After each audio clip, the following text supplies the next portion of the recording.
जंगल में एक शैतानी शक्तियों वाला शेर रहा करता था। उसके पास बहुत सी जादुई शक्तियाँ थी जिसका इस्तेमाल वो गलत कामों में किया करता था। उसने जंगल के सभी जानवरों को मार दिया था और वो पूरे जंगल में अकेला रहता था। एक रात आसमान से एक जादुई रोशनी शैतानी शेर के जंगल में आती है और एक गोल्डन हाउस प्रकट होता है जिसमें से एक सोने का शेर निकल के बाहर आ जाता है। वो गोल्डन लायन था और सोने के जंगलों का राजा था। सोने का शेर इतने बड़े जंगल को वीरान पड़ा हुआ देखकर सोचता है, अरे ये जंगल इतना वीरान और खाली क्यों पड़ा हुआ है? इस जंगल के सब जानवर आखिर कहाँ चले गए? मुझे जल्द से जल्द पता करना होगा। अब अगले दिन गोल्डन लायन उस जंगल को छोड़कर पास के जंगल में चले जाता है। वहाँ जाकर उसकी मुलाकात एक बाघ से होती है। बाघ से गोल्डन लायन पूछता है, अरे बाघ, मैं सोने के शेरों का राजा हूँ और मैं दूसरे जंगल में आया था, लेकिन वहाँ पर एक भी जानवर क्यों नहीं है? क्या तुम बता सकते हो? महाराज, पास के जंगल में एक शैतानी शेर का राज है और उसने जंगल के सभी जानवरों को मार दिया है। अगर जल्द कुछ चमत्कार ना हुआ तो वो हमारे जंगल को भी तबाह कर देगा।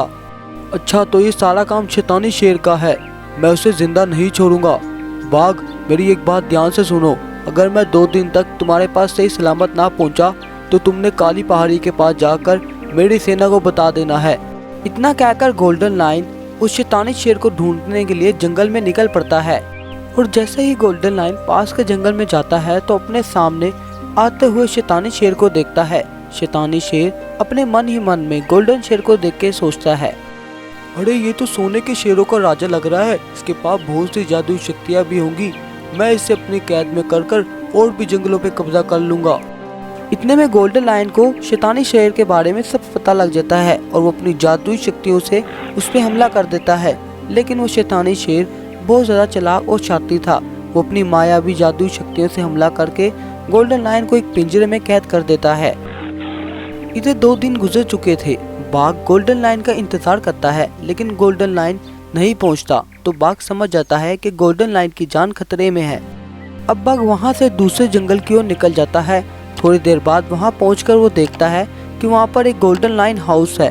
तब बाघ गोल्डन लायन हाउस के सामने आकर खड़ा होता है और कहता है, गोल्डन लायन की सेना, तुम्हारे राजा की जान खतरे में है, जल्दी से बाहर आ जाओ।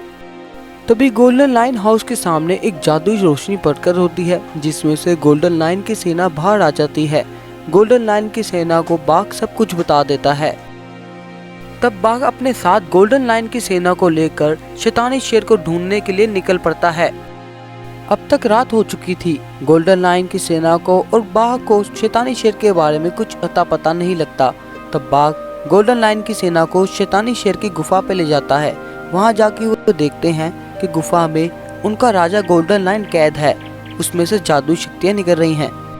तब गोल्डन लायन की सेना अपनी जादुई शक्तियों की मदद से अपने राजा गोल्डन शेर को आजाद कर देती है।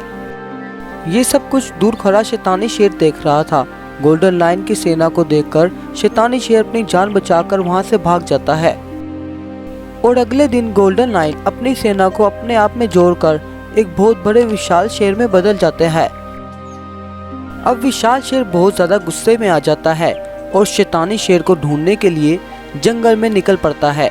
तब उसे कुछ दूरी पर शैतानी शेर खड़ा मिलता है।